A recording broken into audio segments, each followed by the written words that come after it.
ಮಿಥೋಸ್ ಮ್ಯಾಜಿಕ್ಗೆ ಸ್ವಾಗತ. ಸತ್ಯದ ಪರಮಾಧಾರಶೀಲನಾದ ಅಯೋಧ್ಯೆಯ ರಾಜ ಹರಿಶ್ಚಂದ್ರನ ಅದ್ಭುತ ಕಥೆಯನ್ನು ಕೇಳೋಣ. ಅಯೋಧ್ಯ ಪಟ್ಟಣದಲ್ಲಿ ಹರಿಶ್ಚಂದ್ರನೆಂಬ ಮಹಾರಾಜ ಇದ್ದನು. ಇವನು ದೈವಭಕ್ತ, ಸತ್ಯವಂತ. ಹರಿಶ್ಚಂದ್ರನಿಗೆ ಚಂದ್ರಮತಿ ಎಂಬ ರಾಣಿಯೂ ಲೋಹಿತಾಶ್ವನೆಂಬ ಮಗನೂ ಇದ್ದರು. ಒಂದು ದಿನ ವಸಿಷ್ಠ ಮಹರ್ಷಿಯು ತನ್ನ ಆಶ್ರಮದಲ್ಲಿ ಧ್ಯಾನಿಸುತ್ತಿದ್ದಾಗ ಅಲ್ಲಿ ವಿಶ್ವಾಮಿತ್ರರು ಬಂದು ದೈವಿಕ ವಿಷಯಗಳ ಕುರಿತಾಗಿ ಚರ್ಚೆ ಆರಂಭಿಸಿದರು. ಚರ್ಚೆಯು ನಿಧಾನವಾಗಿ ತೀವ್ರವಾದ ವಾದವಾಗಿ ಮಾರ್ಪಟ್ಟಿತು. ವಿಶ್ವಾಮಿತ್ರರು ಗಂಭೀರವಾಗಿ ಹೇಳಿದರು, ಭೂಲೋಕದಲ್ಲಿ ಸತ್ಯವಂತರು ಎಷ್ಟರ ಮಟ್ಟಿಗೆ ತಮ್ಮ ಪ್ರತಿಜ್ಞೆಯನ್ನು ಪಾಲಿಸುತ್ತಾರೆ ಎಂಬುದನ್ನು ನಾನು ಪರೀಕ್ಷಿಸಬೇಕು. ಭೂಲೋಕದಲ್ಲಿ ಸತ್ಯವನ್ನು ಪಾಲಿಸುವ ರಾಜರೇ ಇಲ್ಲ ಎಂದರು ವಿಶ್ವಾಮಿತ್ರ. ಅದನ್ನು ಪರೀಕ್ಷಿಸುತ್ತೇನೆ ಎಂದು ವಿಶ್ವಾಮಿತ್ರ ಅಯೋಧ್ಯೆಯ ಬಳಿಯ ತಪೋವನವನ್ನು ಹೊಕ್ಕರು.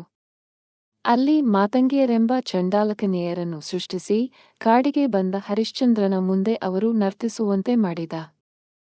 ನಾಟ್ಯಕ್ಕೆ ಮೆಚ್ಚಿ, ನಿಮಗೇನು ಬೇಕು ಕೇಳಿ, ಕೊಡುತ್ತೇನೆ ಎಂದ ಹರಿಶ್ಚಂದ್ರ. ನೀನು ನಮ್ಮನ್ನು ಮದುವೆಯಾಗಬೇಕು ಎಂದರು ಮಾತಂಗಿ ಕನ್ಯೆಯರು.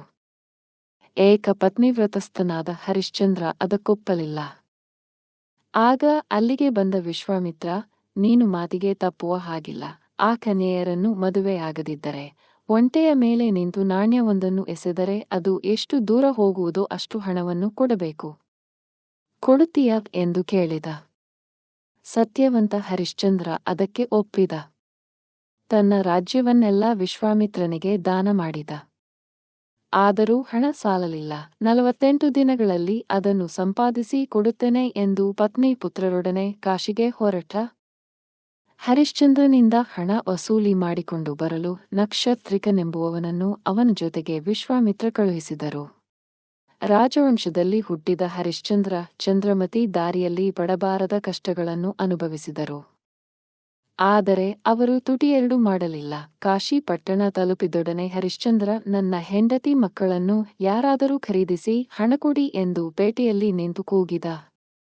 ಬ್ರಾಹ್ಮಣನೊಬ್ಬ ಚಂದ್ರಮತಿಯನ್ನು, ಲೋಹಿತಾಶ್ವನನ್ನು ಖರೀದಿಸಿದರು. ಆನಂತರ ಹರಿಶ್ಚಂದ್ರ ತನ್ನನ್ನು ಸ್ಮಶಾನದ ಒಡೆಯನಾದ ವೀರಬಾಹುವಿಗೆ ಮಾರಿಕೊಂಡು ಹಣವನ್ನು ನಕ್ಷತ್ರಿಕನಿಗೆ ಕೊಟ್ಟ. ಇತ್ತ ಚಂದ್ರಮತಿ ಬ್ರಾಹ್ಮಣನ ಮನೆಯಲ್ಲಿ ಕೂಲಿಯಾಗಿ ದುಡಿದಳು. ಒಂದು ದಿನ ಲೋಹಿತಾಶ್ವ ಬ್ರಾಹ್ಮಣನ ಮಕ್ಕಳೊಂದಿಗೆ ಪೂಜೆಗೆ ಹೂವು ತರಲು ಹೊರಟು, ಅಮ್ಮ, ಬೇಗ ಬರುತ್ತೇನೆ ಎಂದು ಹೇಳಿ ಹೋದ. ಆದರೆ ಕಾಡಿನಲ್ಲಿ ಸರ್ಪ ಕಚ್ಚಿ ಲೋಹಿತಾಶ್ವ ಮರಣ ಹೊಂದಿದ. ಅವನ ಸ್ನೇಹಿತರು ಓಡಿ ಬಂದು ಚಂದ್ರಮತಿಗೆ ವಿಷಯ ತಿಳಿಸಿದರು.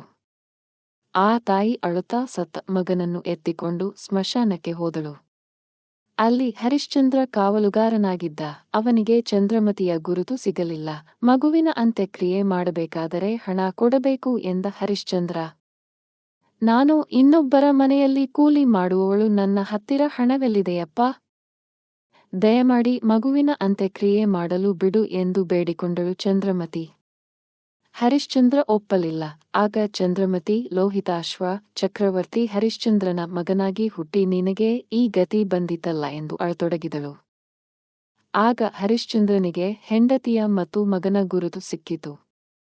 ಆದರೆ ಅವನು ಕರ್ತವ್ಯದಿಂದ ವಿಮುಖನಾಗುವ ಹಾಗಿರಲಿಲ್ಲ. ಚಂದ್ರಮತಿ ಬ್ರಾಹ್ಮಣನಲ್ಲಿ ಹಣ ಬೇಡಿ ತರುವೆನೆಂದು ಹೊರಟಳು.